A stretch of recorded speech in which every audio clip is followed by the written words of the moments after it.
storm is brewing in Ireland's private health insurance market, and it's all about who's really benefiting from a decades-old subsidy system. Level Health, a relative newcomer to the Irish health insurance scene, has lodged a formal complaint with the European Commission in Brussels. The company argues that an outdated state subsidy scheme, originally designed to balance risk across insurers, is now unfairly tilting the playing field in favor of the state-owned VHI and hurting competition in the process.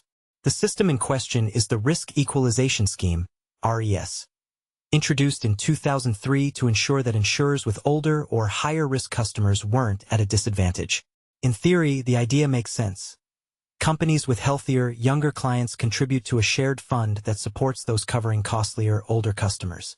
But according to Level Health, the current structure no longer fulfills its original purpose. Instead, it distorts competition and drives up costs for everyone. Jim Dowdle, Level Health's chief executive, put it bluntly, "We're not against the concept of risk equalization. It's necessary in a fair market. But the way it's being implemented today is completely flawed." His main criticism? The fixed-rate levies applied to health insurance policies are punishing the very people Ireland's system depends on attracting younger, healthier consumers. Right now, adults pay a stamp duty of €469 on most policies, rising to €517 next April. For a young person paying around €1,000 annually for basic cover, that levy makes up roughly half the total bill. By contrast, someone on a premium level plan costing over €10,000 per year will see less than 5% of their cost going toward the same levy. That imbalance, Dowdle argues, makes the system unsustainable and possibly even unfair. Under the RES, insurers covering riskier customers receive compensation from a central fund. It's part of Ireland's community rating system, which dictates that everyone pays the same premium for the same plan, regardless of age or health. The idea promotes inclusivity, but critics say it has become a shield for dominant players, allowing them to maintain strong positions in a market with limited competition. Adding fuel to the controversy, the Department of Health reportedly plans to extend the existing residential for another 10 years when it expires in 2027.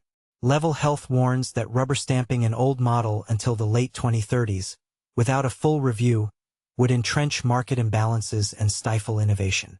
In its formal complaint, the company claims the current scheme breaches EU law by granting unlawful state aid, conferring exclusive rights, and restricting the freedom to provide services across the bloc, all actions prohibited under the Treaty on the Functioning of the European Union. This isn't the first time Ireland's residential has landed in Brussels. Bupa's former Irish branch took its own challenge to the EU courts in the 2000s after failing to overturn the scheme domestically. Although that effort didn't succeed, it opened the door for ongoing scrutiny. Other insurers, including Laya Health, Irish Life Health, and their earlier incarnations, have all filed complaints or submissions over the years, raising similar alarms about anti-competitive effects. Level Health may be new, but it's growing fast. Half-owned by Aviva Insurance Ireland, the company has already signed up 25,000 customers and pulled in more than €30 million in premiums during its first year. By Dowdle's projections, that figure could exceed €100 million within 2 years, and climb toward €350 million after 3.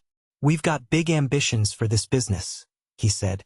But with a system many argue is still stacked in favor of the established giant, the bigger question remains. Can fresh competition truly reshape Ireland's private health insurance market? Or will legacy structures keep new players permanently on the back foot? Do you think the residential unfairly protects VHI? Or is it still serving its intended purpose of keeping the system balanced? Share your thoughts in the comments.